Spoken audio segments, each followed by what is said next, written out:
Good evening, everyone. Thank you for joining us today for the Women in Property Valuation webinar. My name is Thabiso Dlamini, and I am the Marketing and Communications Manager at the Academy of Construction and Real Estate. Today, we are joined by distinguished speakers in this webinar, moderated by Dianne de Wet, President of the South African Institute of Valuers, the SAIV. The speakers joining us are Sethebe Manake, CEO and founder of Gosmartvalue, all the way from Botswana. We also have Mankuroane Matseba, Chief Valuer at the City of Tshwane in South Africa. Last but not least, we have Hellen Mpano Bomboka, Chairperson of Women in Surveying at the Institution of Surveyors of Uganda. Please note, the webinar will be recorded and the recording will be made available on our YouTube channel. Please feel free to use the chat feature on the platform for posing questions, which will be addressed by our panelists. Thank you once again, and we look forward to the insightful discussion. Dianne, over to you. Good evening, everyone. Thank you so much for joining us this afternoon. We've got a lovely lineup of speakers that I'm looking forward to hearing. And let me introduce them before we start. First of all, we've got Manku. She joined the National Department of Public Works, now known as NDPWI, in 2006 in a property management environment, and commenced her career in property valuation in May 2007 at the City of Tshwane Metropolitan Municipality. In mid-2008, she went back to NDPW to gain more experience in property valuation nationally and was appointed as an assistant director in 2011. Later that year, she went back to City of Tshwane and was appointed as chief valuer in 2012 and still serves in that position. She has been registered with the South African Council for the Property Valuers profession as a professional valuer since March 2012. Manku has been a member of the South African Council for the Property Valuers profession since 2016. And has been serving on an ad hoc basis with the disciplinary tribunal since 2016. She's currently serving as a board member and a chairperson for the Investigation and Ethics Committee. She has achieved a national diploma in real estate, extracurricular certificate in property from UJ, BCom Honours in Property Valuation and Management from UJ, and an MBA from Mankuroane. As you can see, she's very well qualified in this profession. Next up is Hellen Mpano Bomboka. Hellen is from Uganda, and she has an MSc in Geoinformation Sciences and Technology, a BSc in Land Economics, Prince 2 Project Management Practitioner, Registered Surveyor of Uganda, and she's the current chairperson of Women in Surveying with the Institute of Surveyors in Uganda. Hellen works with Total Energies and ENP Uganda as a land coordinator. With over 12 years experience in valuation surveying, Hellen has worked on several projects such as East African crude oil pipeline, tenancy, occupancy surveying, renewal under tallow oil operations, and temporary land acquisition of several well pads and access roads in the Albertine Graben land acquisition of standard gauge railway project.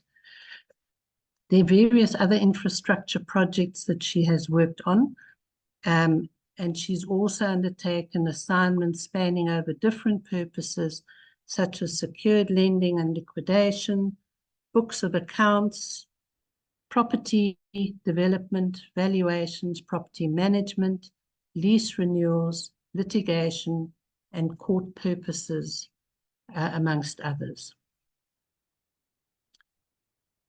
Our next panelist is Sethebe Manake, who is the visionary CEO and founder of Gosmartvalue in real estate valuation technology.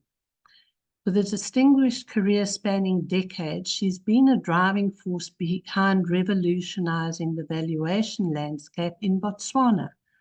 Her innovative platform, Gosmartvalue.com, combines cutting-edge data analytics with valuation management solutions, empowering professionals and enabling streamlined valuation processes in banks. The platform harnesses AI and data-driven insights and has set new standards in accuracy and efficiency with the industry.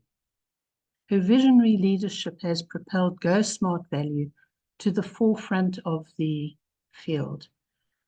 As you can see, we have a great line up tonight, and I would like to kick off by asking Manku to give us her presentation.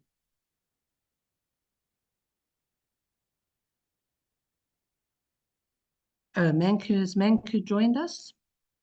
If not, maybe we can start with Hellen.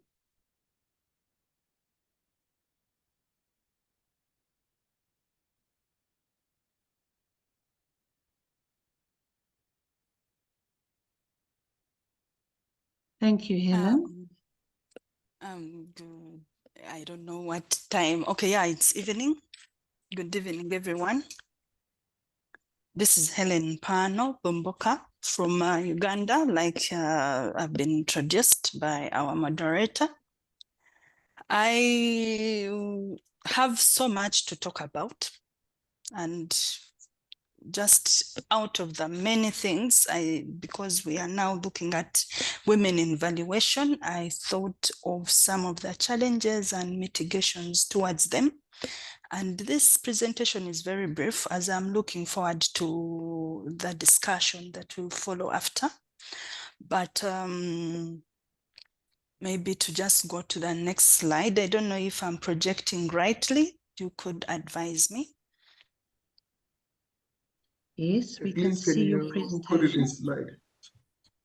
Okay. Put it in slideshow full screen. Yes, perfect. Thanks. Yeah, just the layout is very brief. Looking at the side of Uganda, statistics for the valuation surveyors in Uganda, and then zero down to how it is for the females that we have. Then the major challenges that we actually encounter here in Uganda and the solutions to those challenges, and any other businesses may come through from you people.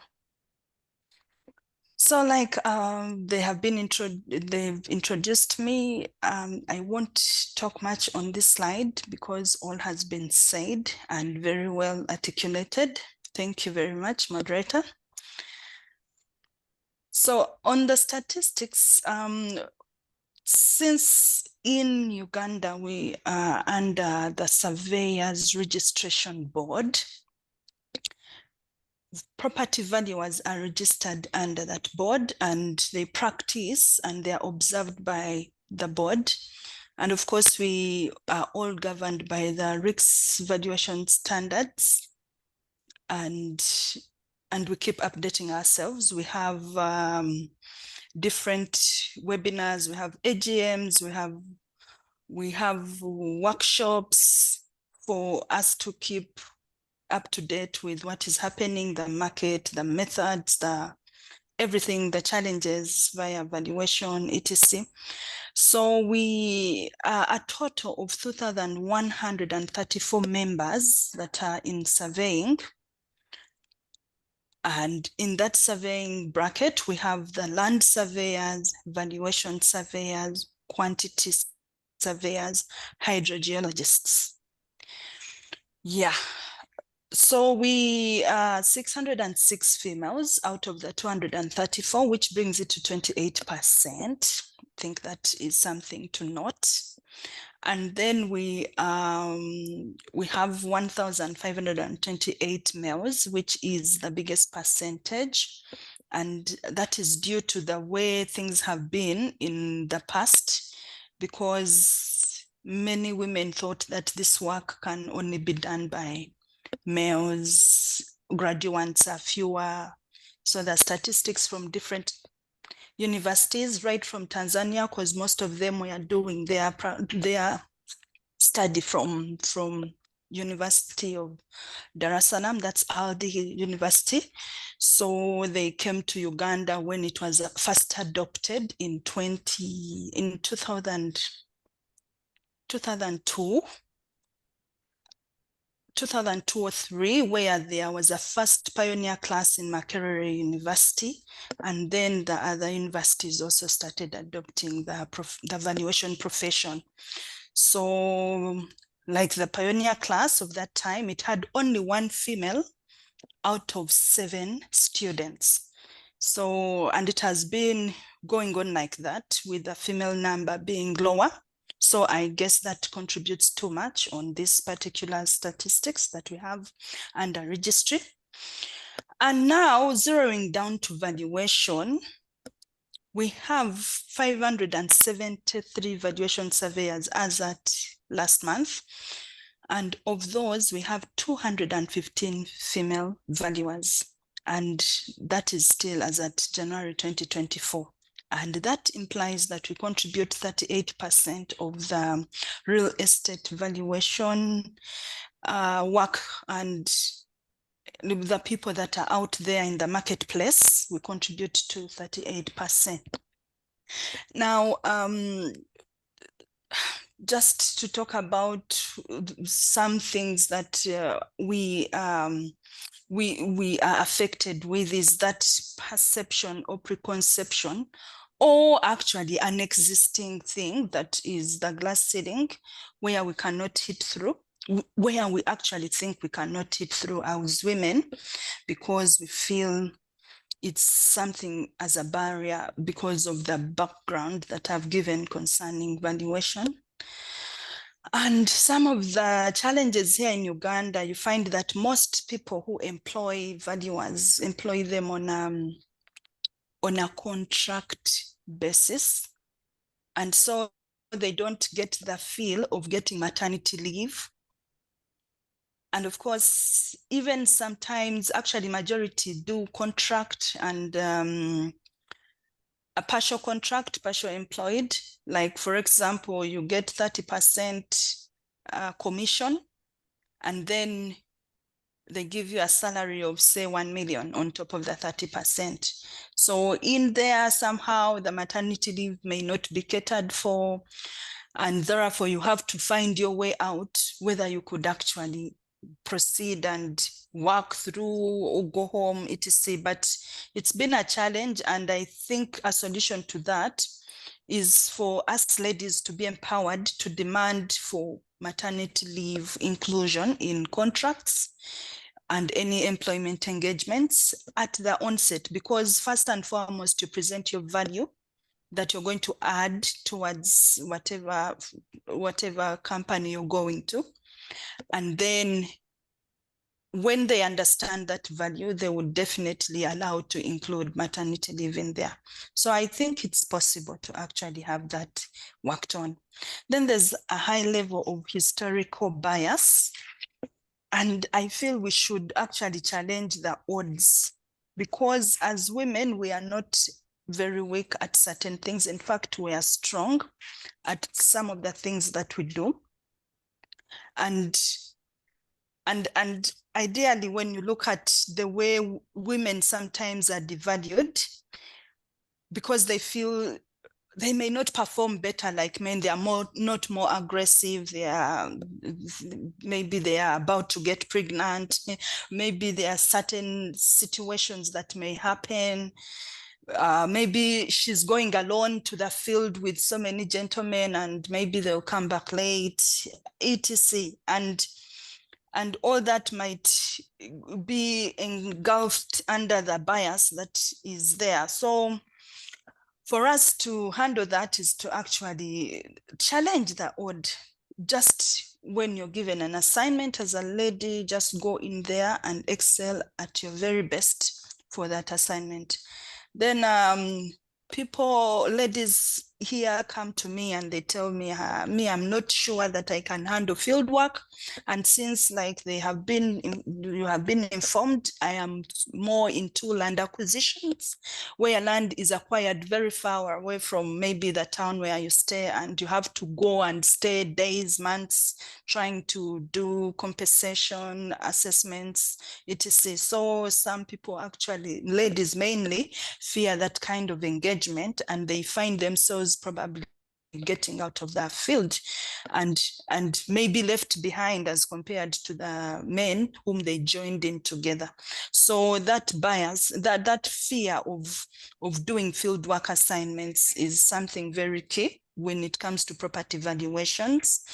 And yeah, and I think we need to work as ladies that can actually challenge all that, maybe plan for better ways of doing things. You can see how you can reduce the time that you're spending in the field, account for certain things, etc., so that you are in position of appreciating. Because I believe with the exposure that I have, there's nothing that a lady cannot do under the confines on valuation. Because even if you're climbing a hill, even if you may not climb trees because it may not be necessary, the buildings, they are the same things. Even if it's under development, you are putting on your safety wear. So I believe we can handle that. Then, of course, sexual harassment has stayed on the list of things that happen. But of course, we are not negating the fact that also men are sexually harassed, even with the dress codes that have changed over time. But yes, still history has it, and also statistics have it, that more women are actually sexually harassed as compared to men.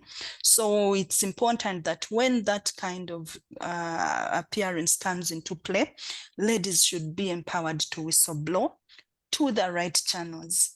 Yeah, and some of the ladies that come to me have actually witnessed or experienced pay discriminations that are coming into effect because of some of the employers not appreciating having ladies among them. And that also engulfs so many things of, for example, the ladies do what they would call those jobs that are ladylike in office. They do most of the stationary work, they do secretary work, administrative work, and then they do some bit of valuation to just complement their professional line, and it is just still not enough. So the pay discrimination is highly felt. And also the ununiform payments. You find that some men in some companies are paid a little higher than women, yet they're on the same level. And we are trying to harmonize all that. As I informed you earlier, we have the Surveyors Registration Board and the Institution of Surveyors of Uganda here in Uganda. So we are trying to harmonize those situations among firms that practice professional valuation. So it's more of something that we need to take up as leaders and see that there is harmony. And yeah, it is something very serious, because some people actually, they fear even to talk about it. And yet it's important to also break that cone of silence when it comes to some of such things, because they demotivate us to actually achieve professional progress. So as the discussion will go on, this was just an impromptu prep. So I look forward to the rest of the discussion. Back to you, moderator. Thank you, Helen. That was actually very informative, in the sense that I think we've all experienced, if not all, some of the challenges that you have presented here. And hopefully, as you say, by challenging those perceptions, we can change the profession. As far as pay disparity is concerned, does that happen as much in government, or is it more in the private sector where you've got confidentiality issues and they get away with paying men more than women? Because I think in our government structures, there are salary scales. So everybody, regardless of gender, falls within the same pay range at a certain level. Thank you, Dianne. Yeah, it's very common with private practice, and according to our statistics here, majority of valuers are under private practice, and therefore they end up doing government work through contractual related projects like for land acquisition and any other work. But government, yes, we have salary scales, and those are the ones that are adhered to when it comes to government-oriented work. We have authorities that employ valuers like the Uganda National Roads Authority, and also the government of Uganda under the Ministry of Lands, Housing and Urban Development, and also the ministry zonal offices where we carry out work that is pertaining to a certain district or certain districts that are lumped together. So the salaries that what I was talking about is actually skewed to the private practice, and the private practitioners take a bigger percentage to employing these people. And yeah, that's why the field is there. Yeah, so I think we have similar issues in South Africa. Very interesting. Is Manku here yet? No.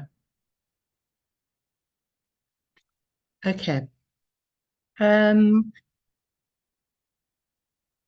Maybe I can ask Sethebe.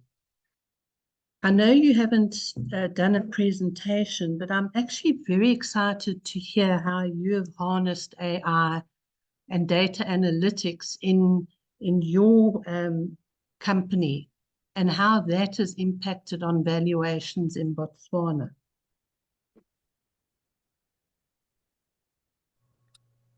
Good afternoon, all. I think before I go into AI and valuations, it's always very interesting for me to listen to challenges, the same challenges that we try to solve in the valuation industry, and try to make life a little bit easier for valuers, for practitioners, and also for all the stakeholders that operate in the valuation industry, or rather in the real estate industry as a whole.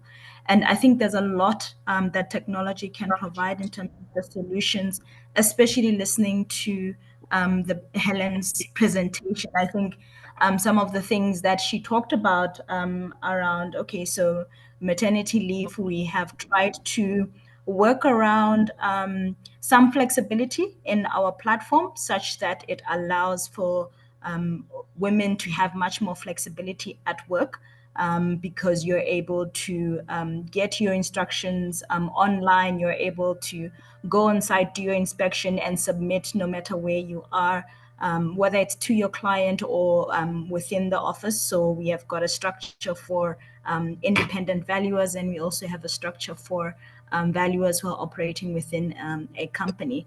And what I found quite interesting is, before I go into the most interesting aspect, was that, oftentimes when we talk about women not participating a lot in the industry, we then miss the part where a lot of valuation work comes from your experience. So as the more work you do, the more experience you have in that particular market, and the more you are seen as having the market information to enable you to do more valuations. And in our reflection of that, historically, when we started working on Gosmartvalue, it was really, how do we give a hand to that? How do we give a hand to new entrants, whether they're starting their new businesses? And how do we give a hand to women who've taken time off and want to practice in the valuation industry? And the way that we've done it in Botswana was to sort of what is it called? Put all the information around every transaction that is happening in the country in one place. So it doesn't matter whether you have done a valuation in a particular location or you've done a valuation of a particular property type, you're able to find the land rates, you're able to find the building costs, you're able to find transactions that you can use for comparables. So it gives you a bit of an upper hand than how historically you would have to be calling around colleagues, or you would be expected to either have that information already in your market, in your arsenal from your experience or in your particular business. So those are the things that we've sort of tried to resolve for not just for women, but just for practitioners as a whole. Now, the one that I found interesting was around the protections of sexual harassment. And I think there is quite a role that technology can provide there before we get into AI to provide safety nets for women on site. And I think there is some work for us to do there to make it possible for a woman to be able to report anonymously when they've gone to site, in such a way that we're able to take some kind of action or report them, or report whoever has done the harassment, whether it's at the company level or at client or whatever it is that has happened while they're at work. And I think that's something that I'm definitely carrying through. And in fact, I was writing notes for our product and innovation officer that we really need to have a look at that and see what kind of safety net we can provide for female valuers when they are on site, particularly outside there. So definitely, Helen, I'd like to have a conversation with you on that one. Now, coming back to technology and AI and how we have implemented it or how we use it, our view in the first place is that technology helps us, particularly the professions that do calculations, the professions that are much more technical, if one would say that. And there is a lot of advancement in the technology space, AI. There are a lot of ways that you can teach it. So the perception for us of AI or any kind of data analytics is for us to use it in the best way. We are not at a point, I don't think in the industry, we're at a point where artificial intelligence is sentient, as in it can think on its own. But when we teach it how we do things, how we analyze things, it can definitely help us. It can increase our turnaround times, like we are able to do now for valuers who are practicing on our platform. We increase the turnaround times. They're able to do their own analytics and all of that with the aid of a global view of that particular market. So that's really how we are using AI on our market. And I hope I'm not speaking too fast. No, not at all. Yeah, look, I mean, in South Africa, there's certain pieces of legislation that protect us. So, for example, the basic conditions of employment define what an employee is. And even if you're on a contract, a fixed term contract, if you've contracted for longer than 3 months, you're deemed to be an employee. And then you are entitled to leave, maternity leave, you know, and all the other things that come with being a salaried employee. So maybe it's something that you guys need to try and lobby for in your countries, just to protect you. But there's lots of things that we need to lobby. We just need to get the right ears, I suppose. Hey. Absolutely.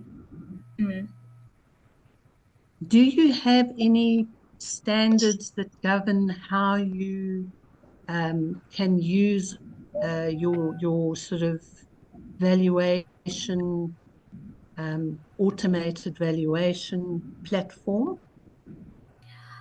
So we do two ways. So, first of all, in terms of governance, we do follow RICS and IBS regulations. Okay. So we don't move away from that. And then in terms of just tracking. So for us, we have got two types of valuation. We do have the automated valuations, which are typically done in the rural areas for land transfers or for insurance purposes.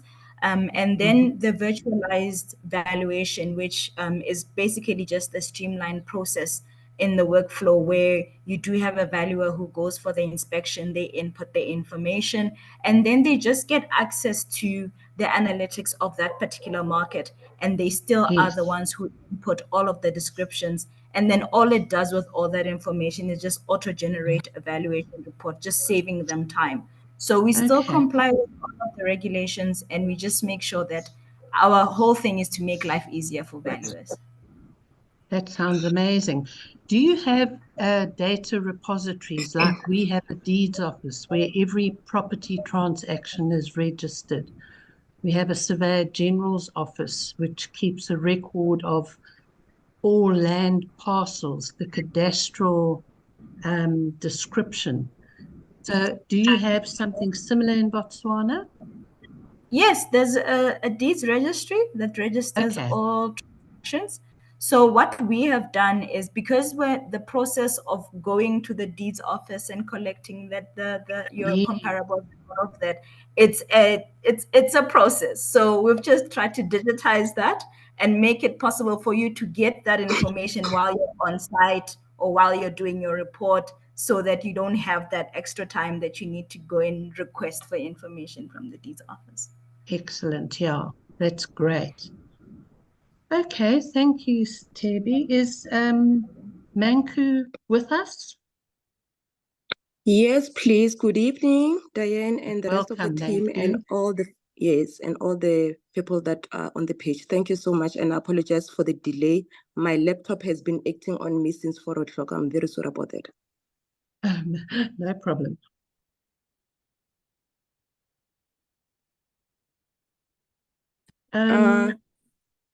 Should I answer the AI, or should I wait for my presentation? I just got in like 10 minutes or 5 minutes ago, so I'm not really sure. You're welcome to do your presentation, and then we can have general discussions on all the topics that have been raised, if you would prefer. Thank you so much. Let me just start straight to the next frame, please. So the reason for my presentation, I'm just going to give you a little bit of background. So for me, I felt like that we have, some of us or most of us, we have overcome those challenges that the previous speakers just spoke about. But if you have to look forward into leadership roles as a valuer and as a woman in the valuation industry, I think the best way is to ensure that you understand your legislative framework. In that way, you can lead yourself, you can lead your team, so that you always comply with the rules and regulations of your profession to start with, and of your workplace. And obviously, just understanding the global, standards and ethical standards. So in that way, it's you saying, you know what, now I need to grow myself within the industry, but I'm not only going to focus on valuation, but there is a niche market, which you can end up being at the disciplinary tribunal. For instance, you can end up being at the VABs, you can end up being in quasi courts, because you understand your legislative framework. So basically, that's why I'm presenting this, so that all the valuers or upcoming valuers, they can understand that you can not only focus on the technicality of the valuation, but there are other aspects within that you have to know them in order to lead any team or any organization. So let's start with the first one. So the first one is the professional legislation. As you all know, in South Africa, We've got our Property Valuers Profession Act, which is for number 47 of 2000. So this act itself is the one that established our South African Council for Property Valuers Profession, which is a juristic person and is a regulatory body. So what it means is that all the rules that they set within South Africa in terms of property valuation, they all comes from the SASP-VP, which is the South African Council of Property Valuers, established via the Property Valuers Profession Act. So that is the part that you have to understand, obviously, as a candidate, as a newly graduate, or as a student in property valuation, to understand where you're going. The reason I'm saying that is that when I finished my national diploma in 2005, I didn't even know about SASP-VP. So after finishing the diploma, that's when I was advised to go and register as a candidate. So you can imagine that now you cannot just apply, you have to get a mentor to do that. So I'm just saying to everyone to say, you know what, knowledge is power. So if you are aware of your environment, you are aware of your profession, you can really get somewhere very quick. And that's why we are here today, so that everyone can know what they want to do in the property valuation sector and how they can get there in a quicker way, because of, obviously, we are here now to talk about the quickest way, or the way that is hidden in a way. So we're giving you knowledge so that you understand that if you've got this basic knowledge about the industry, your valuation industry, you can get somewhere very quick. But obviously, we're not in a hurry, but I'm just saying. So we can move to the next slide, please. Thank you. So our council's main function, SASP-VP, as you can see, the main function is to register valuation professionals, that is number one, and obviously maintain the valuer's integrity. And the maintenance of the valuer's integrity, I'm gonna go through it, is through the very same Property Valuers Profession Act that I spoke about, to say there are code of conduct that you have to adhere to as a professional, or as a registered person, or a registered valuer within the South African Council of Property Valuers Profession. So you have to understand the do's and the don'ts as a professional in that space. That is very much important, and obviously it enhances the status of the valuers. That is the functions of the council, and all these other things that I mentioned on the slide, that you can easily just check them on the Property Valuers Profession Act. You can move to the next slide, please. Okay, so here is where I want to emphasize the importance of the code of conduct. This is through Section 28 of the Property Valuers Profession Act. It's very important for any aspiring or any registered valuer to know what they need to do, the do's and don'ts of the profession within the South African atmosphere, or should I say environment. So you have to know the Section 28 so that you know the do's, the don'ts of the profession.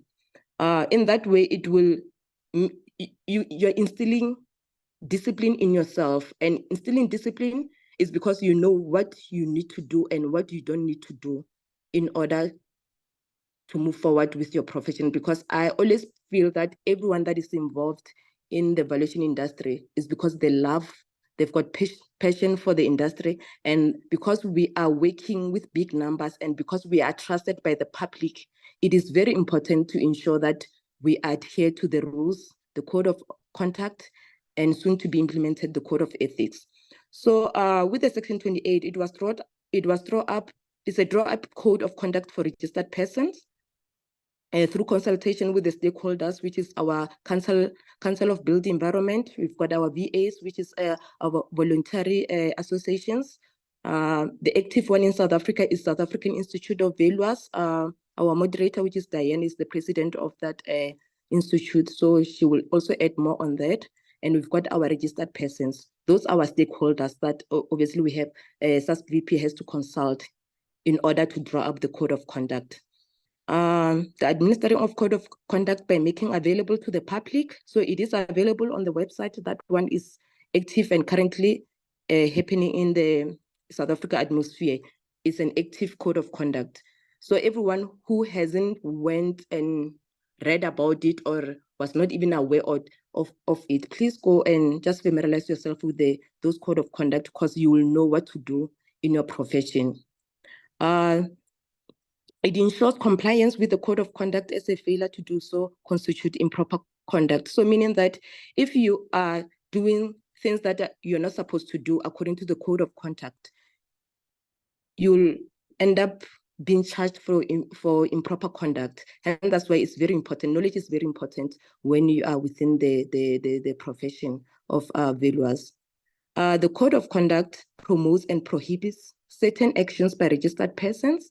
Like I said, the do's and don'ts. So please familiarize yourself with the code of conduct. Let's go to the next slide. And the enforcement mechanism. So if you are not complying to the code of conduct, that's when, if you check section 29 to section 33, that's when you either be charged for not complying, obviously, or you can be investigated for not complying. So typical complaints is mainly candidates' values, because I'm thinking, like I said, that knowledge is power. So I think most of them, they're not even aware of the do's and don'ts in the profession. Then performing work without mentor and supervisor. These are some of the complaints that the SASP VP gets. There's gross negligence of the duty. For instance, you don't finish your assignment that you've been given by your client in time, and there's no communication. So it's very important to ensure that you have a good communication with your client so that you don't end up being on this other side. Then there's fraudulent certificates where valuers, they will say they are professional valuers, but well, they're still professional associated valuers. So these are some of the things where if you're not complying, obviously, with the code of conduct, you'll end up being investigated and charged. And the others, you can just read for yourself. Let's move to the next slide. And then this one is the code of ethics to be implemented by the SASP VP very soon. So it's not yet implemented, the code of ethics, but it's obviously because now as South Africans, we feel that we have to be in line with the global markets. And in the global markets, they are saying that you have to have code of ethics because it's important. Remember now, if you've got the do's and don'ts, then now you have to have the consequences of not doing the do's and don'ts, if I'm making much sense. So hence, that's why it's very important to have code of ethics, because again, we have to be in line with the global market. So it's us saying that if we can recognize international valuation standards, we have to recognize the other global markets, what they are saying, and making sure that we are the cornerstone of governance. Because if you can see here, it says why we need ethics in our profession. It's very straightforward. For governance purposes and to ensure sustainability of a profession. Remember, this profession is not only about us as valuers performing our work, but it's because the public trust us to do our work as professionals and as people with a certain set of skills. So it's very important to protect the public.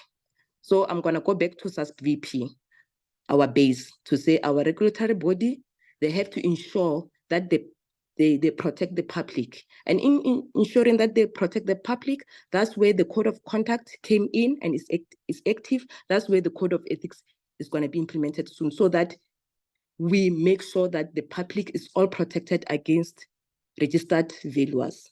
The second one, again, the Office of the Council of the Property Valuers in South Africa, they have to protect the profession. So these are the mechanisms that they use in order to make sure that the profession is protected at all costs for future generation.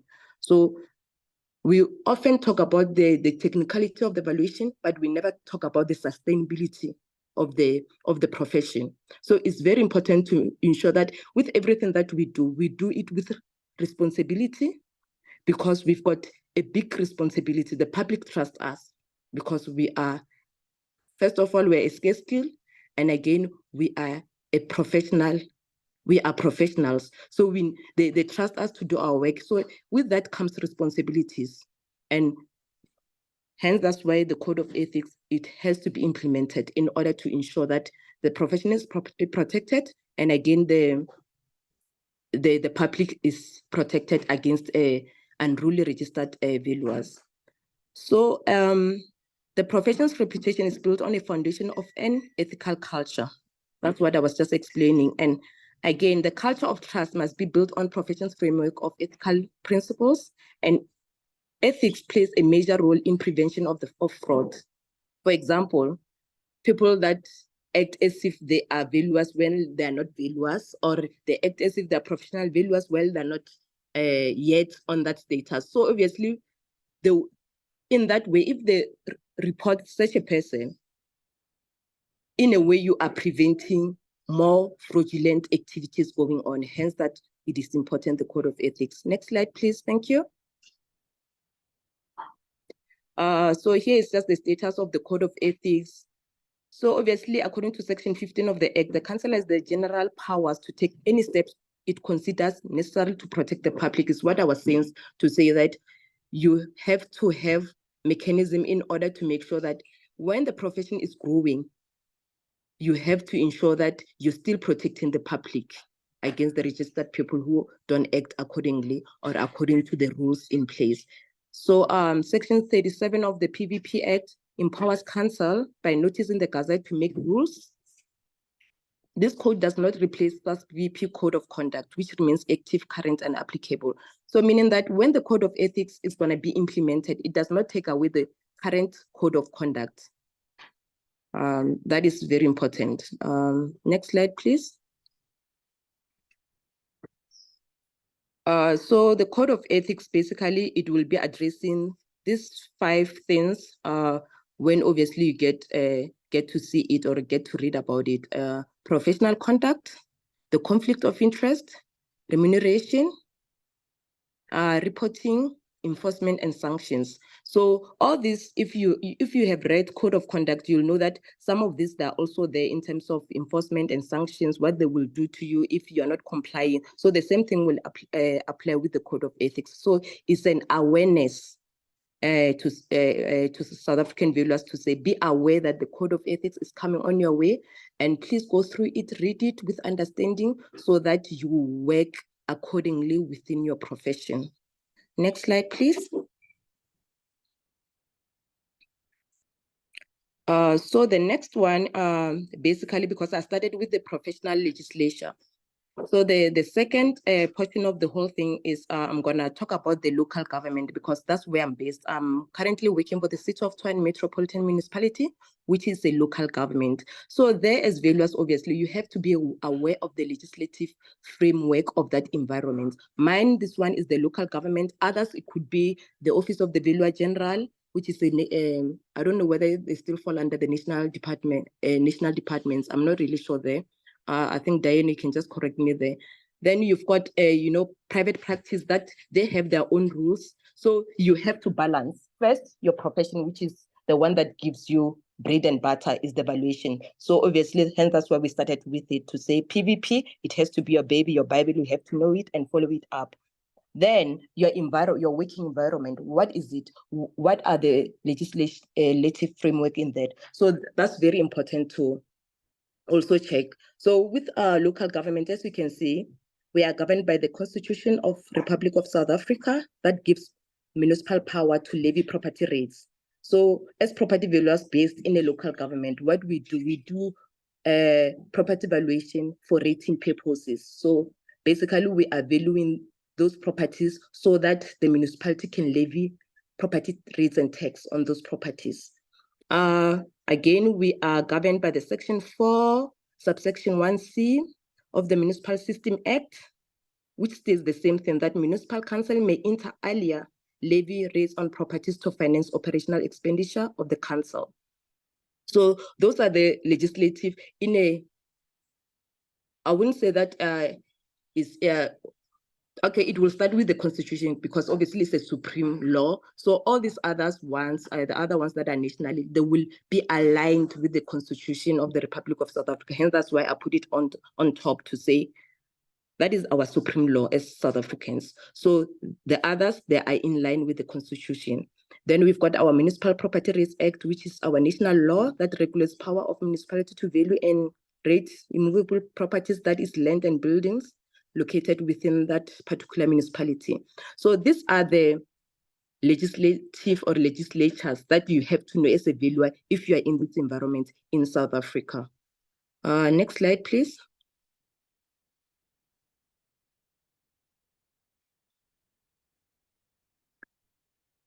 Okay. So here again,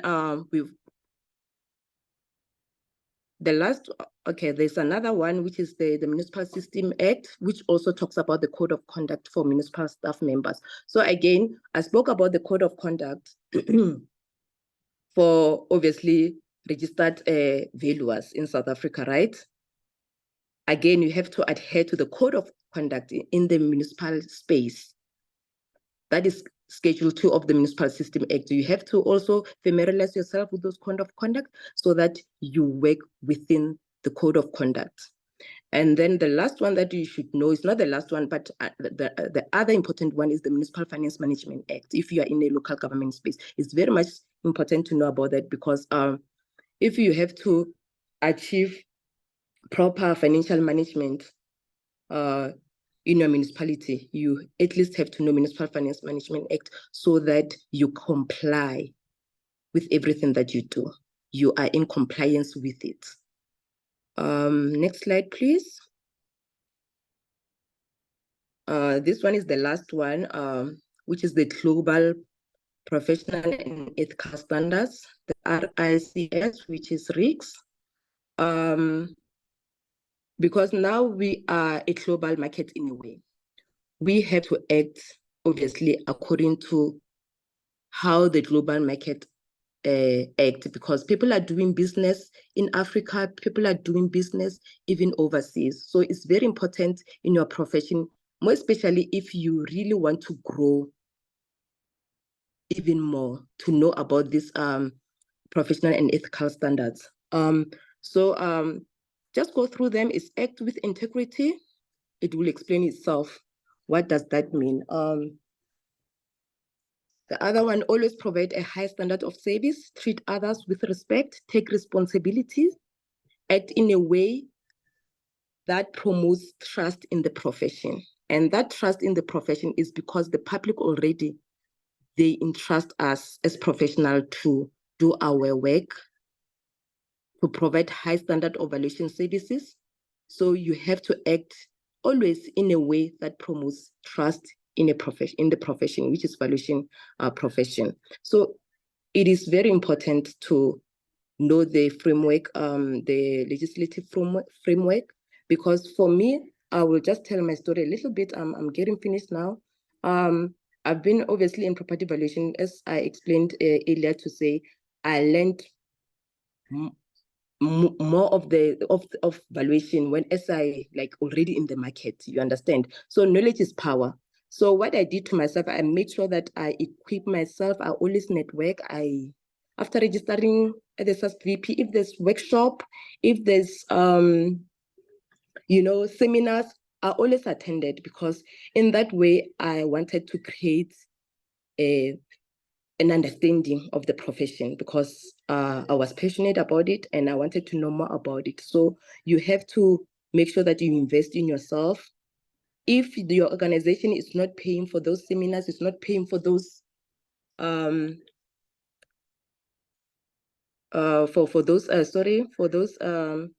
you have to, if they're not paying for the seminars or workshop, please invest in yourself, because it will take you very far. And I'm just going to tell my little story. So in 2015, there was a workshop about being for the SAIV. So they wanted us to be on the panel of disciplinary tribunal. So I called my friend, then we attended that seminar. And attending that seminar, it helped us, because after the workshop, we had to do the assignments and so that they can understand that you are ready as a valuer to be in that tribunal. So we obviously finalize the assignment, did the assignment and everything. And we were successfully in the panel. And I can say that from 2016, I started being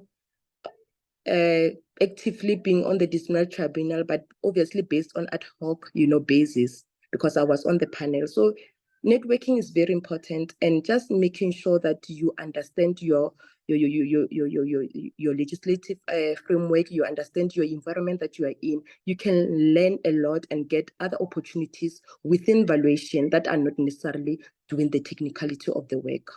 So I think I'm done here. If I'm not sure, Diane, just go to the next slide. I think I'm done. Thank you so much. Great. Thank you so much, Manku. Yeah, I think it's critical that everybody understands the environment within which they operate and are aware of the legislative requirements and the ethical standards that are expected of them. There's a question from Nibikish Shaka. Sorry, I hope I haven't massacred your name. The question is about graduate valuers. Are they facilitated to enter the valuation market in terms of mentorship, charter guidance, etc., through the institute in charge of valuation? If I can perhaps answer that, Manku, Yes, you will understand that it is a serious challenge in South Africa where graduates and even candidates who are busy studying cannot find a mentor. And this became an issue where we were losing people to the profession because they would just move on and get involved in property management or development or other aspects of real estate. Because the requirement of SAC PVP is sufficient experience under a mentor to be able to sit the board exam for registration as a professional with counsel. So I can't even remember when it was, whether it was 2018, I think. The KZN branch of the South African Institute of Valuers recognized this as a major challenge. And we contacted every candidate who was either studying or had achieved their academic qualification to a meeting. And we said to these candidates, what do you require in order for you to progress in the profession? And without fail, it was, we cannot get a mentor. So we managed to get council's permission to act as a collective. So every region has a branch executive committee, and we got permission from council for those valuers to act as mentors collectively in the regions. It actually became so successful that we launched this program nationally. And we've had quite a few of our mentees actually write the board exam and qualify and get permanent employment in the industry. So we've been very gratified by this whole program. And yes, we'll be continuing with that. So hopefully we won't lose that many potential valuers in future. Yes, can I just add on that, Diane? Oh, please. Thank you, Manku. Yes. So basically, what Diane is saying is that just to give you a little bit of background. So Diane is president of the South African Institute of Valuers, which are our voluntary associations. The one that is currently active in South Africa, the most active one. So they've got their internship program or the mentorship program that she just spoke about, which is a brilliant idea, honestly. And in that way, I'm just going to wear a bit of a SASC VP hat here to say, we appreciate what they're doing in a big way, because I know when I started, I had to get the mentor. It was just a shock to say, how do I get a mentor? So for a newly graduate, it's or for a student that is starting and wants to obviously get a mentor and register is a serious problem. And we have to honestly give a round of applause for SAIV, which is a South African Institute of Valuers, to say they're doing a great job. And as VP, I think we have to show up and we have to support, because they are our foot soldiers, and we have to show support, because really this one is a big one, and it really helps the newly graduates and people that are just getting in the market. Yeah. So yeah, we really see you there. Thank you. Thank you, Manku. May I just ask Helen, you are all registered under the Surveyors Registration Board. Do you have an act that governs the profession like we do in South Africa, or do you just work under the RICS umbrella? Thank you, Dean. Yeah, we okay, as a professional body, since I told you we are under the bigger umbrella of all surveyors, like I had said, we have quantity surveyors, valuation surveyors, geodetic land surveyors, and the hydrogeological surveyors, yeah, and technicians. So we are under that bigger umbrella. So we have the Surveyors Registration Board and the Surveyors Registration Act, which binds all of us. But amidst there, we are also coming up with our Valuers Act, which has been tabled to Parliament for discussion and passing, and it will be passed. But above all that, we are governed by, we highly observe the Royal Institute of Chartered Surveyors guidelines and guidance notes, and also the international valuation standards. And we have a representative, by the way, from Uganda on the International Valuation Standards Council. So we hail up those standards from there, and also we undergo assessments. So ideally we have graduates, we have professional associates, we have registered valuers, and also registered surveyors, and then registered quantity surveyors. Yeah. So we have all those levels of registration, and it is mandatory that the registered valuer, through the protocols that they follow through to registration, is supposed to supervise the people that are below them in the firm or organization they are in. For example, if you're at Total Energies and you have people who are below you and they are valuers, you have to ensure that you walk through them with them in their professional journey. Also, even if it's a private oriented firm, the same thing has to apply. So if that person has to upgrade, they seek for you, you become like a supervisor or someone who is recommending them to upgrade, and therefore they have to carry out what we call the critical analysis reporting, and they have to look at certain projects they have done before under your hand, and they are assessed based on the reports that they produce and the logs that they have filled in ever since after their graduation. So it's usually after 3 years that someone can upgrade to professional associate. And so most of the firms, they try to see how they can financially aid these graduates in order to attend CPDs and also workshops and any other thing that is organized by the Institution of Surveyors of Uganda, or otherwise the Surveyors Registration Board, for them to actually walk through the journey of professionality, and they are accredited to operate in Uganda at a later stage when they register as surveyors. So yes, the Valuation Act is not yet out. it's still tabled under the parliament. And we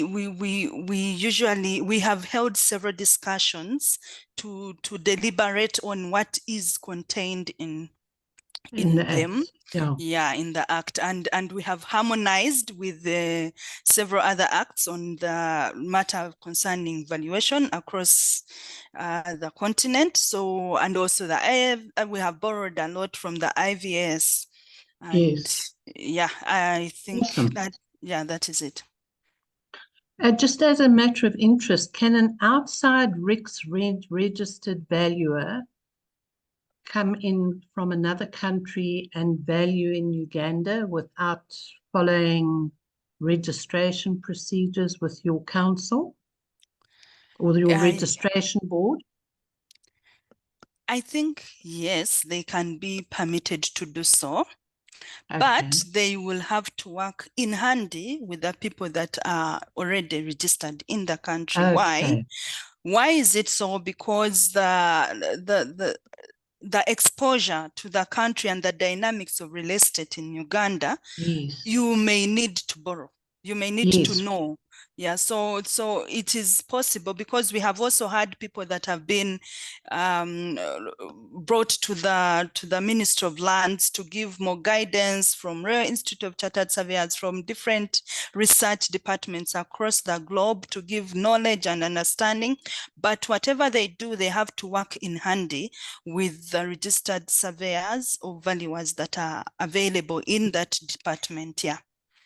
For the local knowledge, if nothing else, yes. So Manku can support me. In South Africa, you may not, as a RICS registered valuer from outside the country, come in and value in South Africa without first being registered with our council.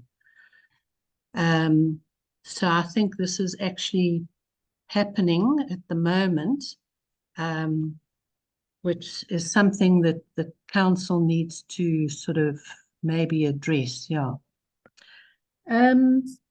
So maybe like to re-echo, independently, it is also not possible for someone to just come and value. But Indeed. like I said, you have to work alongside Yes. the already existing registered people.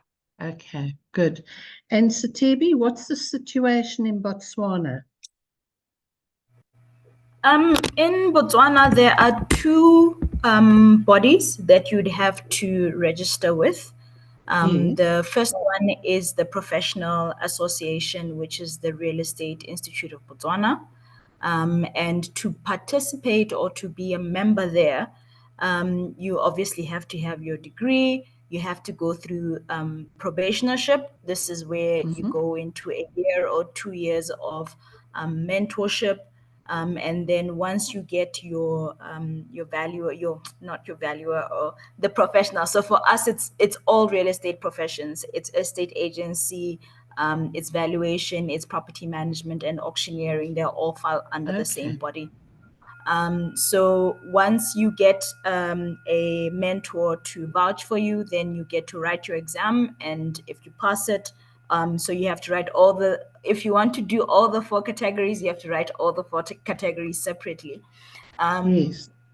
And then so is this institute a statutory body, or is it a voluntary association? So there's, like I said, there's 2. So this one is a voluntary association. And then there is the Real Estate Advisory Council. That is instituted by an Act of Parliament. And that came into implementation, I think 2003. Yes, that's the Act of 2003. And that's the one that covers who can practice and who can't practice in the country. And coming from outside, it's not permitted to practice without registering with both bodies, in fact.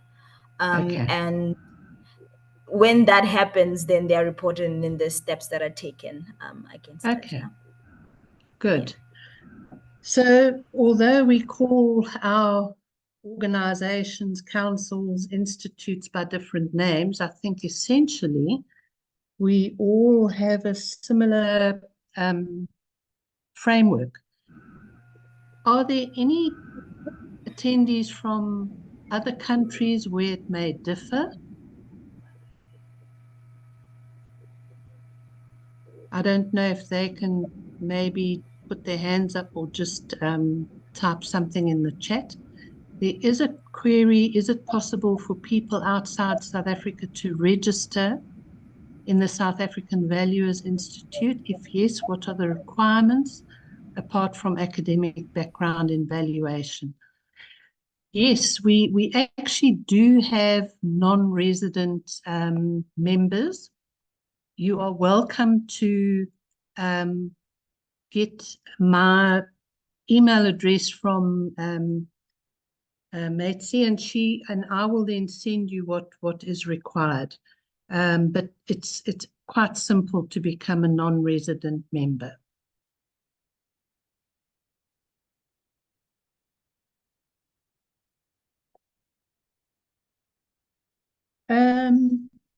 I'm just having a look.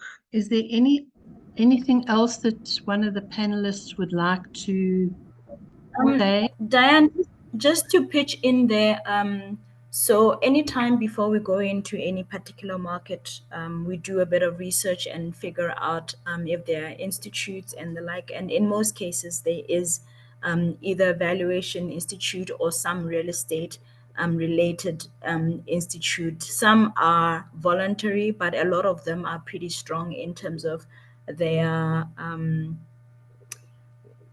their formation. It's respected by all the government structures in most cases because of the value that valuers bring into the market in particular, that trust that the market brings in. So we haven't seen a country that doesn't have that, particularly in this continent. We do have variations. We've seen variations where the constitution of the professionals included differs. Like the Uganda would have, you have the quantity surveyors and other surveyors included, others are separate. And I think it's standard across the board within the profession. They are institutes across the board. So in terms of how we adjust for that as a platform in valuation services, that for a valuer to register, they do have to put in their registration numbers. So for Botswana, for instance, for you to practice, we know you have to be a member of of these two bodies. So we request that you put in the two bodies. We work with the bodies, and in situations where they want us to validate, they do provide us with a list of numbers and names. And anytime somebody registers, we validate that that person is actually a valuer. So this ensures that there isn't any unscrupulous use of our platform in valuation services. Great. That's excellent. In South Africa, we also, I think we now 9 built environment councils that fall under our umbrella body, which is the Council for the Built Environment. So I suppose you could say our CBE would be similar to your Surveyors Registration Board, except that we have land surveyors, quantity surveyors, landscape architects, engineers, valuers, and project managers. Yeah, I don't know how many that is, between 9 in total. So yeah, it's actually become quite formalized.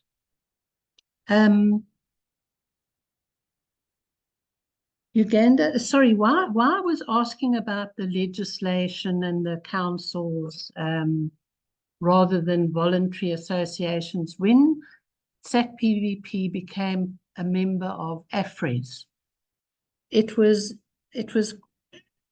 interesting to note that ACRE did not accept individuals as members, but they looked at institutes or institutions. So SACPVP became a member, and there I discovered, and it was with different countries, I think, you know, Ethiopia, Tanzania,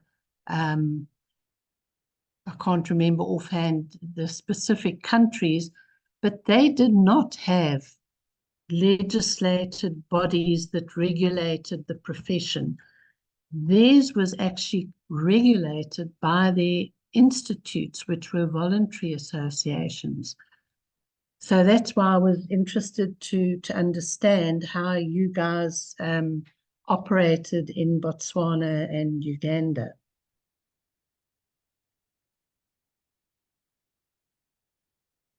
I'm not sure if there are any other questions from the participants. Now's your opportunity. The one thing I learned from AFRES was that we may all be in different countries, we may all have different systems and data or lack thereof, but we all experience the same challenges as valuers throughout Africa. And I think if we can collaborate, it would go a long way towards making our lives as valuers easier if we can develop systems to overcome these challenges. Like you have, Sethebe, with your app to streamline and save time with developing or producing valuation reports. I think it's fabulous, and maybe we should be looking at something similar in South Africa. Absolutely. I think right now, the way that technology is structured is we really need to be looking at ways to make our businesses or our firms more efficient. Costs are not coming down any kind. Exactly. So yeah, and fuel is going up. Electricity is, for everything that we sort of use in our day-to-day operations, is going up, and it is upon us, as we have taken up the mantle, look at our processes, to look at the services that we're providing with a different view. I mean, when we started, there was a challenge or a what does one call resistance in the valuation market, concern about the use of technology in the in valuations, concerns about security of jobs, sustainability of jobs within the sector with the advent of technology. But our view, and this is changing bit by bit with different people coming onto the platform, and also as banks adopt a platform, that we really can't avoid technology, but we must understand the value that we provide as professionals. The value you provide is not necessarily in the number, but it's in the assessment of what's happening in the market and what it means and all of that. And those are things that are inherent in you as a valuer. There's no technology that can do that on your behalf. So there is a lot of work that I think in the valuation sector can be done to make life a lot easier for valuers, so that we don't stay on site for too long and get burnt by the sun. Agreed. I also think that as valuers, if we don't embrace AI and technology as valuers, we are going to be replaced by AI to a large extent. Obviously, as valuers, valuation is both an art and a science. So AI can do the science, but the final opinion of value, taking all the nuances into account, I don't believe can be replaced or can be done by a machine. So there will always be a place for us, but that place may shrink in future. So I think the more we can collaborate on how we're going to enhance it and use it to the benefit of the profession, the better. Helen, I don't know if you... Sorry, Phoebe? Yeah, I agree with you so much. For matters concerning AI, it's really a running technology, and the era cannot be stopped. And I agree with you 100%. We need to see how we can embrace it.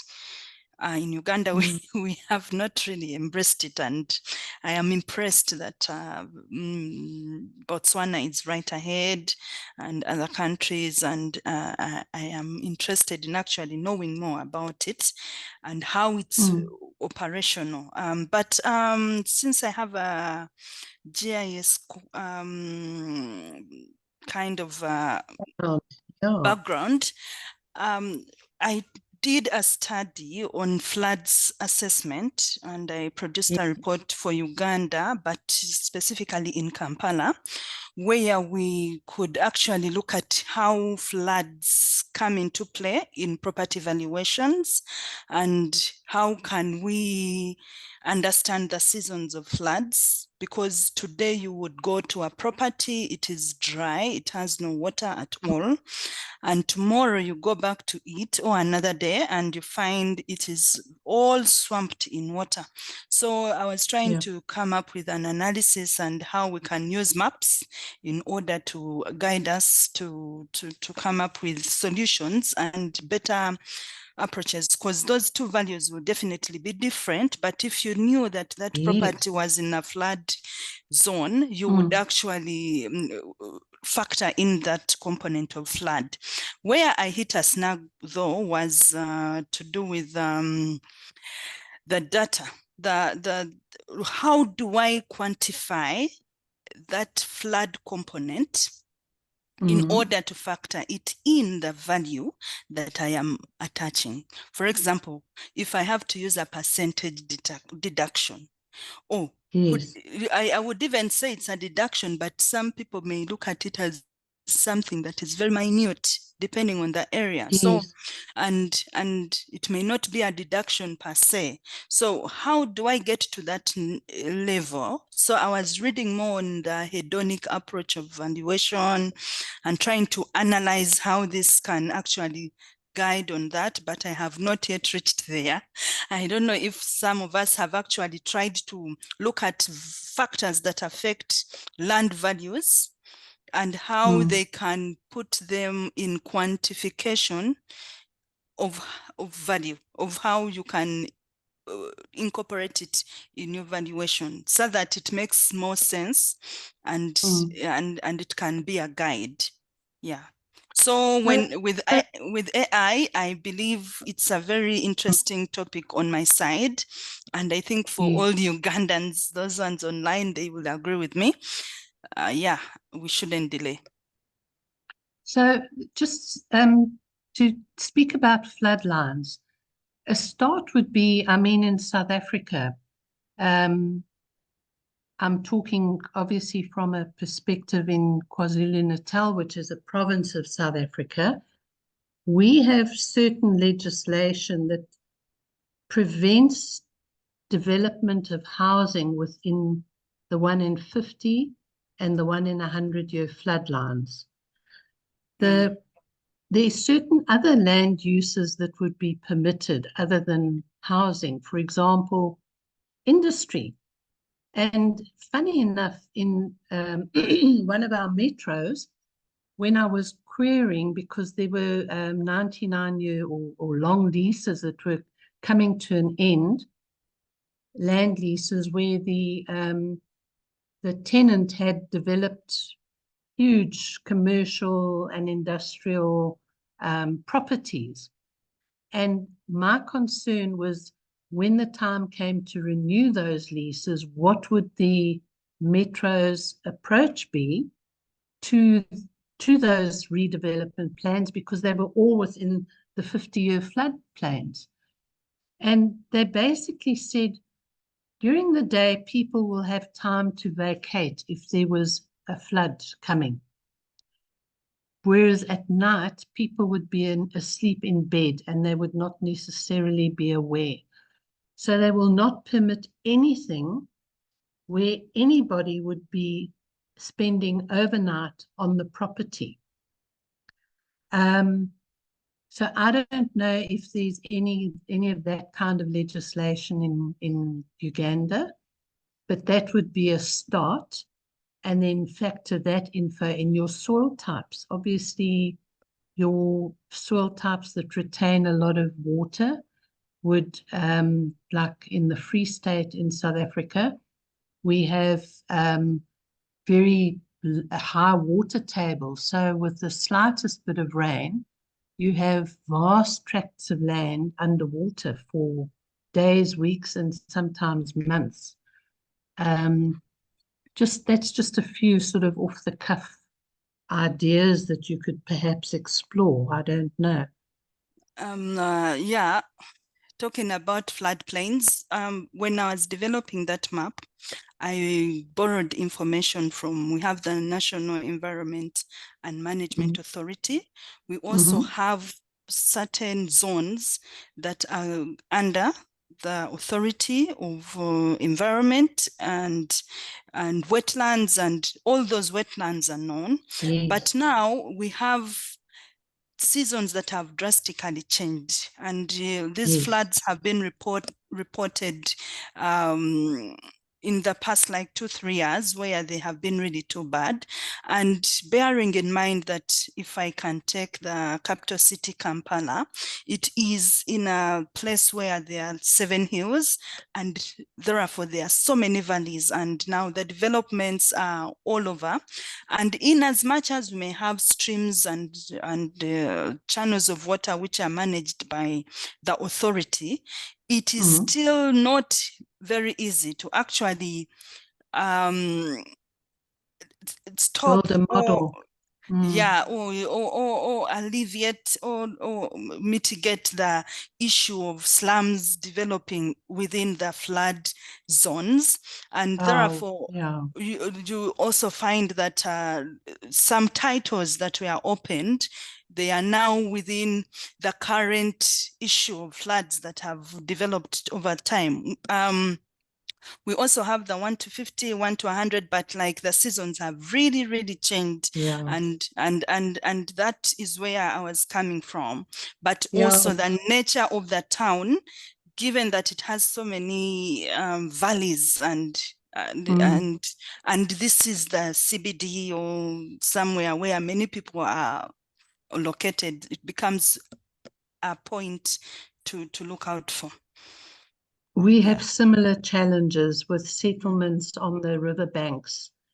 And it's an ongoing challenge. So I do empathize. Interesting. GIS is a fabulous tool for valuation. We did mass valuations for a municipality for a valuation role, linking the GIS with the data and then using a regressional analysis software that produced values.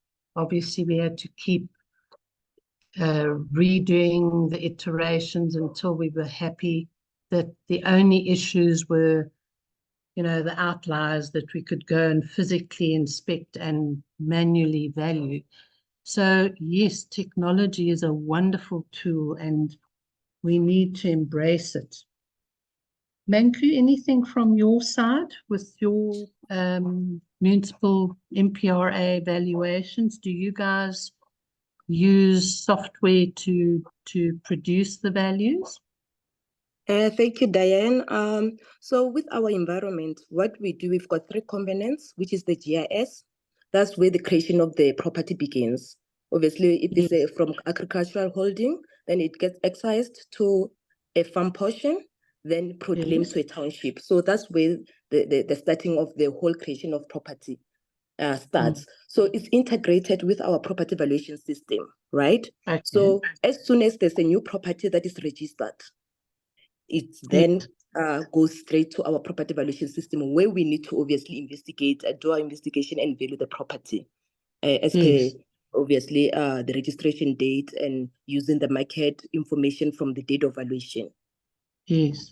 So from there, we've got our billing system that we use, a system called SAIV. So we used to have a lag between property valuation system and the billing system, meaning that if today I have to, let's say, value a property, the client will see the updated value or the updated category or the updated information on his or her account, let's say 6 months later. So you can imagine that it's a huge gap, and it comes with areas, and the client will say it's an incorrect account, but it's not necessarily an incorrect account, it's the lag in the two systems. So fine, now we do have the integration. I'm just not well updated with how far is the integration, but it is working. It's still that trial and errors, but it is working. So meaning that if I value the property today, it's supposed to be an overnight process, meaning that tomorrow it's supposed to show on the SAIV system,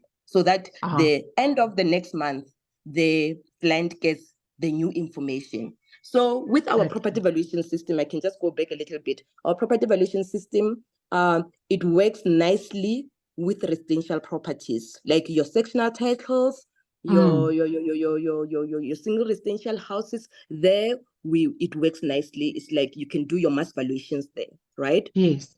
But then with our non-residential, like your farm portions, your business properties, we still do them manually. Like the business properties, we have to do them manually when, let's say, we're doing general valuation role, so that we don't have the automated one yet.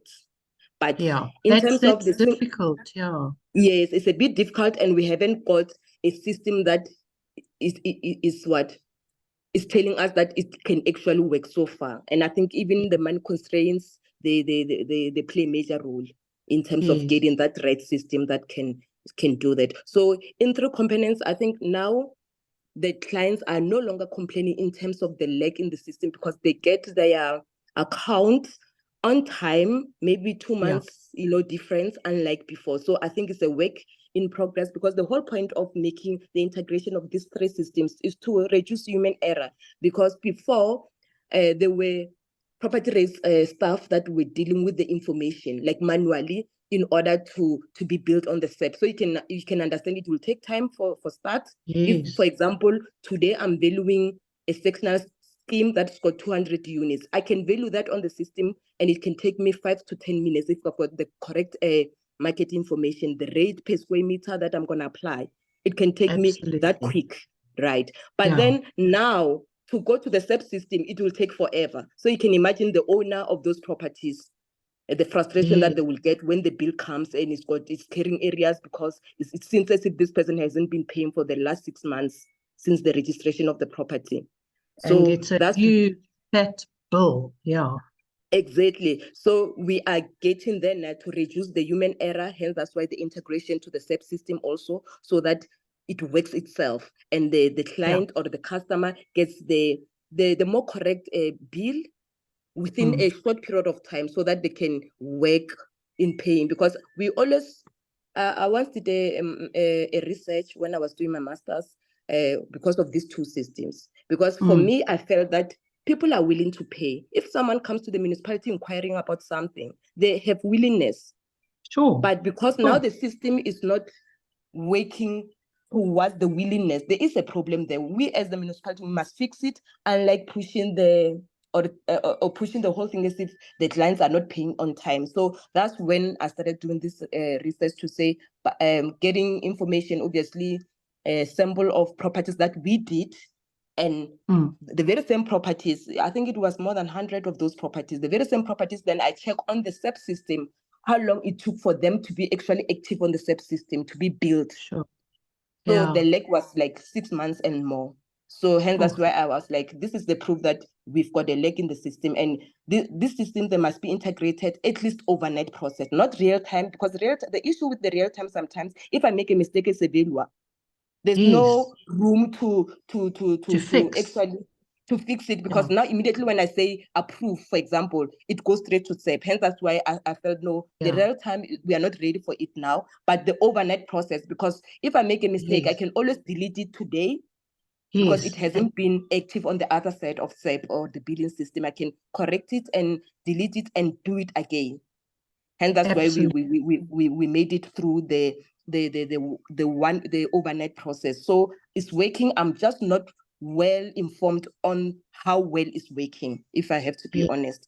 So, and in terms of the AI, honestly speaking, I think the algorithm can analyze vast amounts of data, including property characteristics, market trends, comparable sales to generate more precise valuation.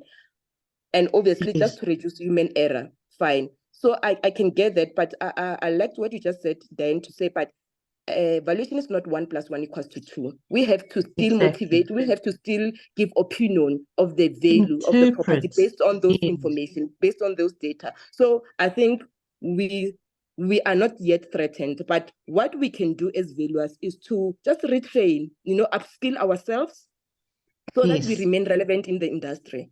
And not feel that AI, it will be like a problem. Replacing but we are us, not. Yes, we are not there yet. Yes. Thank you. Good. Thanks. I see there's a hand up. I can't see whose hand it is. It was mine. Let me bring it down. Oh, okay. Helen's hand is up. Yeah, I Sorry. wanted Yes, Helen. to ask Matseba about the approval process in the system that she has been describing, because yeah, I understand there are legislations of who to approve, etc. and all that. How do you go around trying to curb any, let me say, malpractices within the system? How many approval levels are there, review levels, etc. I don't know if that is already incorporated in the system or it's not necessary, but when it comes to approving a value within that system, maybe highlight for us what is in the system, because for us, we have not really, we do a lot of our intuition and yeah, kindly. Thank you. So what we have, when obviously we are, we are compiling our general valuation role. We've got our general valuation manual. So basically, we will have your basis of vacant lands per different areas that will approve before we can even start valuing those vacant lands. We've got our tariffs of improved houses that we have to approve before. So in that way, as per the date of valuation of that particular GV, already we've got that information. So it's already there. And I'm going to just talk about my level as a chief valuer, because we are the ones that approves the work of valuers. So our municipalities like this, the valuers, they are given jobs according to areas. So meaning that one valuer can deal with Pretoria CBD, those surrounding areas, your Hatfield, your Sunnyside, your Cadia, we've got one valuer there. Then that one valuer has got one chief valuer. So meaning that she will do all the work, the valuer, based on the information that is already approved, obviously in terms of the general valuation role. And the supplementary obviously is the same thing. The market information will be based on the date of valuation, but obviously registration of new properties will be based on that date of the registration and subdivision and all those things according to the Section 78 of the Municipal Property Rights Act. So that's how you do it. So our system was built in such a way that it complies with our Municipal Property Rights Act. Right? With the Section 78, I don't know if the language that I'm going to speak, you're going to understand, but basically, if, let's say, today the value was R2, then, but there was a mistake. Actually, it was not R2. Maybe the value was supposed to be R3, because the value now, it will increase. The system will automatically take it to the 1st of next month, meaning that value, that R3 will be built as a new value effective from 1st of next month. So you cannot backdate it according to the Municipal Property Rights Act, right? So that is one example. So the system is in compliance with our Municipal Property Rights Act, so that it always favors the client if it is the municipality's problem or a mistake, if I have to put it that way. So the valuer will value, then the chief valuer will approve, obviously based on the information that we all have and we all approved to. And in terms of the non-residential properties, which we do them manually, obviously we've got our SAPUA as our resources.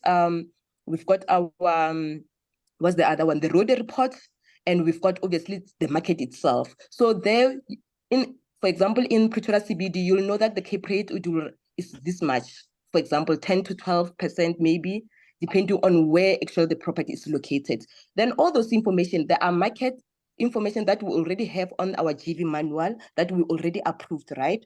So all those other variations, that's when the valuer will obviously motivate a bit to say this one is a bit this because of this and this and that. Then the chief valuer will be the one that approves according to the market, and if there's any variation, it will be well explained and obviously talked with the relevant supervisors to say that's where I did this because of all this and this. But it works nicely because it's one person that deals with an area, so meaning that there won't be disturbance, and no one will just come in and approve, or no one will just come in and add value or category or change category. No, it's that responsibility of that valuer for those areas. Let's say maybe it's 5 areas: Hatfield, Sunnyside, Arcadia, Pretoria CBD is one valuer that will be dealing with everything. Then that chief valuer is the one that will approve the work based on the market information that is already approved.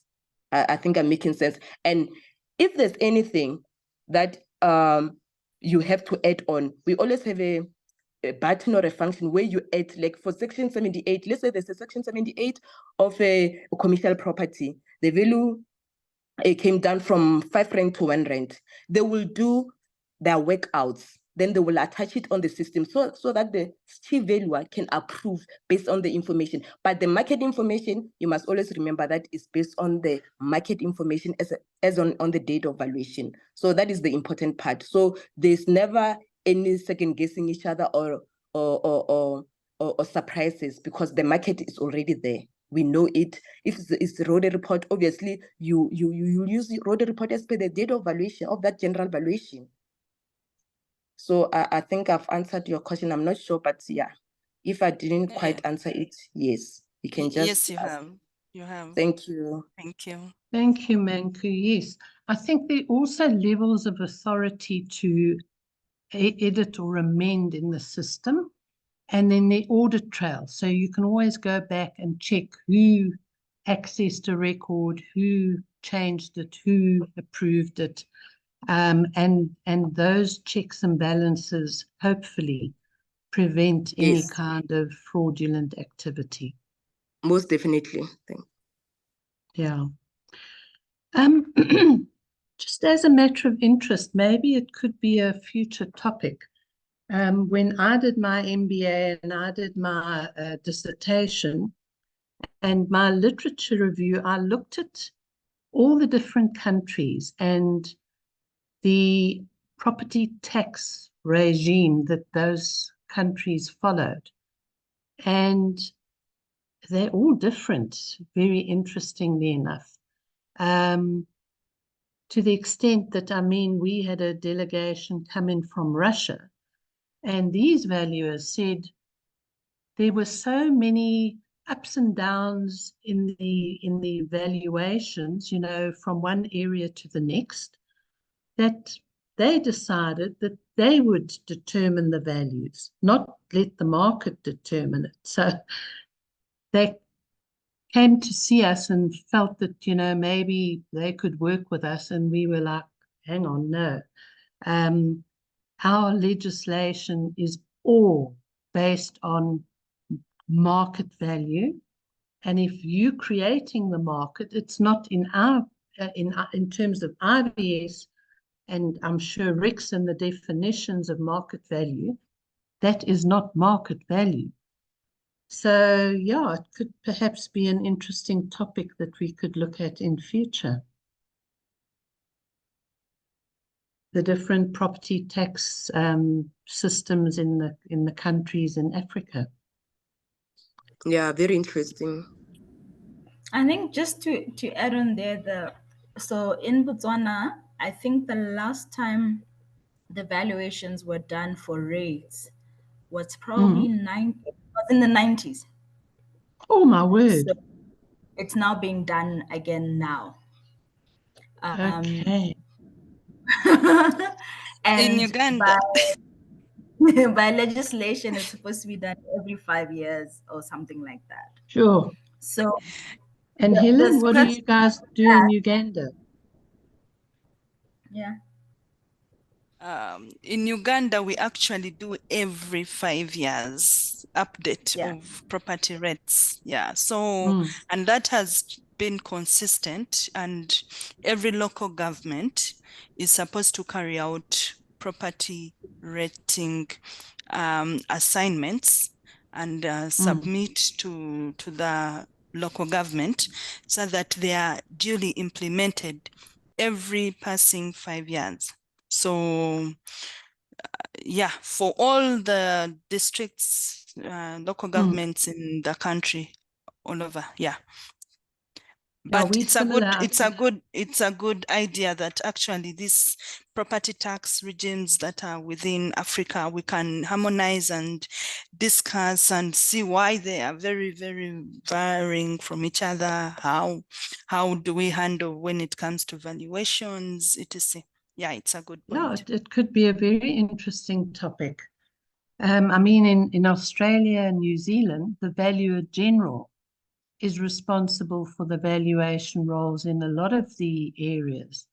So yes, it actually could be quite interesting. I think Manku, we redo the valuations every 4 to 6 years or 7 years, depending on whether you're a metro or a local authority, whether you've had permission from the minister to extend the validity. But yes, we revalue also on a regular basis. Yes, correct. So with us, because we are metros, it's 4 years. And if you want to extend it for the 5th year, then obviously you have to apply to HOCTA to get approval. So that's what we did with our current GV, which was implemented at 1st of July 2020. So we had to extend it for for 1 year. Additional year, obviously. yeah. Yes. So now it's gonna be finished. The 5th year will be done by end of next year. So we are currently busy preparing for the new GV, which will be implemented 1st of July 2025. And the date of valuation is 1st of July 2024, which is this year. So we are currently busy with our well general ahead. valuation. Good. Yes. Yeah. Excellent. Okay. Thank you. Maybe to also add, like those valuations are usually approved also by the chief government valuer, who is under the Ministry of Lands, Housing and Urban Development in Uganda. So even those projects, land acquisition related projects, because in Uganda, land is owned by the people. And yes. and we have a complex tenure system where we have 4 tenure systems in the country and other interests in the land that are supposed to be recognized when it comes to valuations. So the chief government valuer goes ahead to make sure that the things are compliant with the valuations are all compliant with his mandate as an office under the chief, under the representing the government at large, and make sure that all those are governed appropriately, inclusive of property tax. Yeah, I think I've been in communication with your gentleman who heads up the Ministry of Lands. yeah. On expropriation, our legislative framework, etc. Yeah.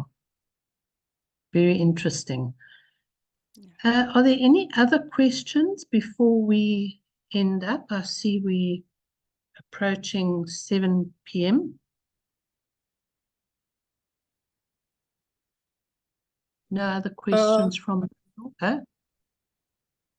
Well, I do not have a question, but I just wanna obviously give comments as a wrap up. But I think maybe after you get other questions, then I'll just wrap up.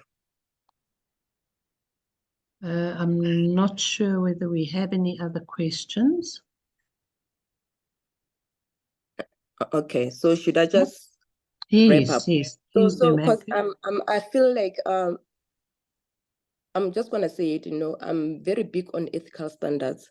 So I think everyone that is here, being a mentor, a graduate, and most especially if you are a mentor, please emphasize, ethical standards and to your graduates, to your mentees, because it's very important.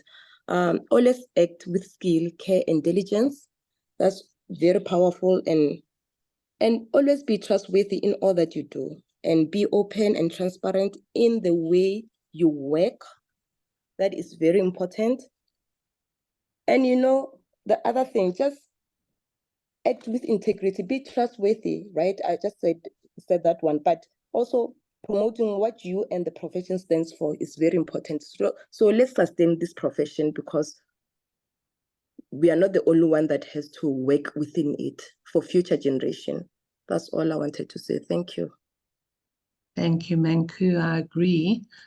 And I would like to say that if you ever have to ask yourself the question, is this ethical or not?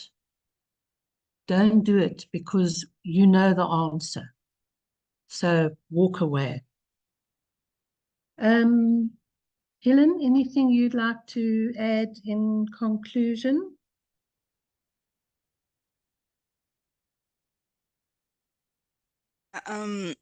In conclusion, it's been my first time to actually participate and attend this particular one.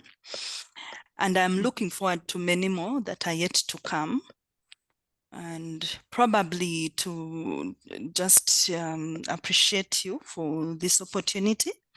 But also when it comes to the fact that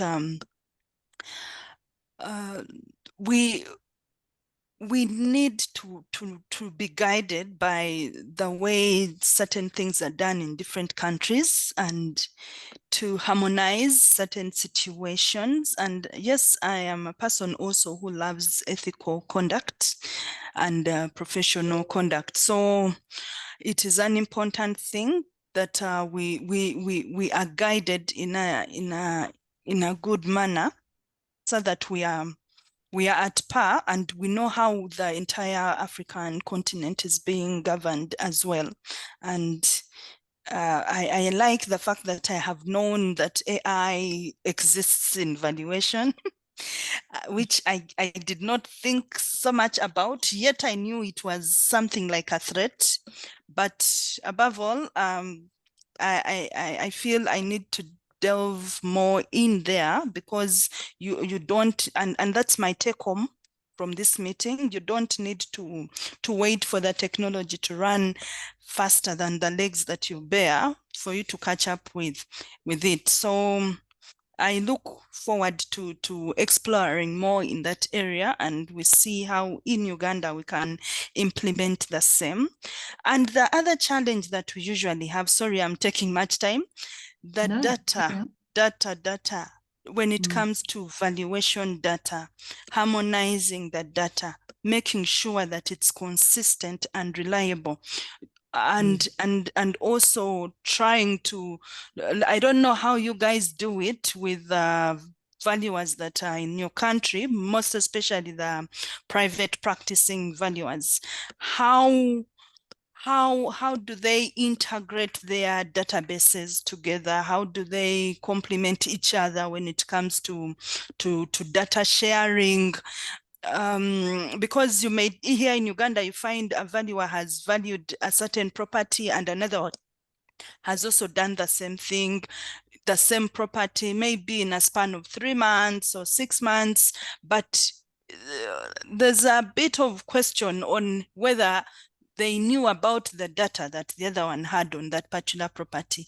And I think that is where I'm seeing AI and doing software valuations will solve some of these issues, because at least in there you put in a common database that can be synchronized and checked, verified, and approved. Yeah. Yeah. Helen, yeah, the big thing that came out of ACRE's over a number of years for me was that he who owns the data is going to get the job and earn the money, because in valuation it is all about data. If you don't have information, it becomes extremely difficult to value, especially in the commercial and industrial and specialized property areas. So yeah, maybe we must collaborate more across Africa with each other. I think it could be very useful. Yeah, what I was trying to explain there on data, you find here valuers, this particular valuer has amassed this great deal of data, and the other one has also his database. The other one also has their database, and that database may have 70% of the same properties that have been valued, but they are speaking different languages. And now you need to see how you can harmonize all those databases. The two, yes, Yeah. But you probably find they're holding on so tightly to their data and not wanting to share. Yes. Or is that not your experience? And that's part of the experience. Yeah. Yeah. Yeah, that's quite common. Sethebe, anything you would like to say in wrapping up this evening? Yeah, I think speaking about data and sort of how we have gotten to convince valuers in fact, it wasn't even convincing. Once we got to showing them that there is greater value when there is a place where everybody can access information, we had them say, hey, can you please make it possible for us to add what we have? So even in the new Africa markets that we're looking at, where there isn't any deeds registry, that's the approach that the valuers are taking. So you may find that, yes, in the beginning, when one is looking at data as their competitive advantage, yes, they'll keep it close. But when they understand that I only have 75, maybe I have got 75 comparables, but if I contribute to this, I will have access to 2,000. And that way I can compete in other ways. So that's really how we have approached it, and we have seen it. It actually works it has worked in Botswana. It's working in Botswana. And then also the other side of it is when we provide the data to the valuers, we also make it possible for at least the consumer of the valuation report. This is whether it's a bank mostly. Then they're able to see these are the land rates, these are the trends in specific areas. So it brings in some credibility that the bank is able to say to the valuer, hey, this looks a bit different from what we are seeing on the market trends, but you're sourcing the information from the same place. So it creates that accountability for them to say, okay, fine, this is where I saw an upside or I saw a disadvantage. I forgot to mention this earlier when you were talking about how do you account for the flood component when you're doing evaluation. And I was saying that, right now we are a lot of markets are starting to collect data, and something like that is easier to determine when you look at, okay, what's the difference between a property that has never had any flooding and one that has had flooding. You're able to see the differential there with how data analytics works, and it makes it a lot easier to make those assertions or make those calculations looking at that. So there's a lot that data analytics provides us. There's a lot that AI provides us that can solve a lot of the issues that we have. And in closing, I am super excited about the Africa Valuations Conference. I will be talking about financialization of valuations. And that's really coming to how we look at the financial indicators and how we make sure that when we do our valuations, we account for financial indicators that actually may have an impact on the economy, and ultimately they do have an impact on the valuation. So I'm looking forward to that, and I hope we get more audience to be a part of it. Awesome. Thank you. I'm looking forward to hearing you. That will be great. Thank you. Whose hand is that? I can't see. Sorry. It's me. Oh, thanks, Manku. Diane. You know what? I am very appreciative of this kind of platforms. And like you mentioned, Ila, to say it's time to collaborate. I think it's this kind of platforms that they don't need us to find venue, you know, all these other financial logistics that comes with us meeting and sharing information in the industry. So with the webinars, it makes it easy to network and still communicate even after this platform, so that we engage and we grow within the industry. Like where we're lacking, we seek information from other countries. Like Sethebe mentioned that already they're talking about AI, which is a big deal because they are a bit more advanced here. Companies more advanced. So it will be quite interesting, you know, to get more information from her even after these platforms. And I think with all the participants that are here, it is a right platform. So take it from here, network and share information. Knowledge is power, and that knowledge we were never given, some of us, from when we started, but because we invested in ourselves, hence that's why we are here. We are sharing the information so that, because we walked, so that you guys can just sprinter, you can fly. You don't need to walk like the rest of us walked through the profession, but you must fly or a sprinter with responsibility. So I'd like to say thank you so much for this opportunity, and all the participants. We'll see you on the other side on the valuation, the Africa Valuation Conference. Thank you so much, Diane. Ladies, thank you. Participants, thank you so much. I really appreciate it. Absolutely. Thanks, Manku. And just to end, I would like to thank all of you for attending this webinar. It's been very, very interesting for me as well, as moderator, to hear what is happening in your countries and what you are doing. And I think we women rock. And as long as we can transfer our knowledge to our younger generation, we can only go from strength to strength.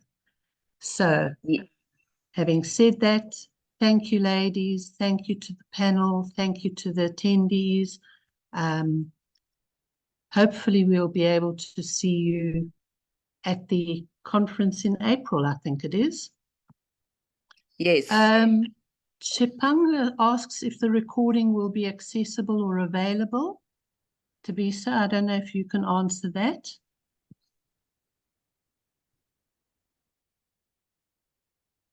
Okay, thank you. Thank you so much for joining us today. And we hope it was an insightful webinar for all attendees. Big thank you goes to our moderator, Diane, and speakers, Hellen, Sethebe, and Manku.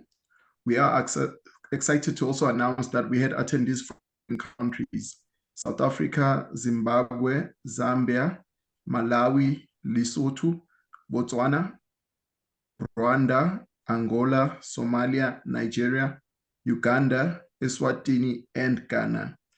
So thank you again for taking your time to join us, and we look forward to having you in our next webinar, which will be announced on our platforms. So the recording will be made available on our YouTube channel, which is the Academy of Construction and Real Estate. So you can subscribe to that, and then we'll also communicate further once the recording has been released. Thank you.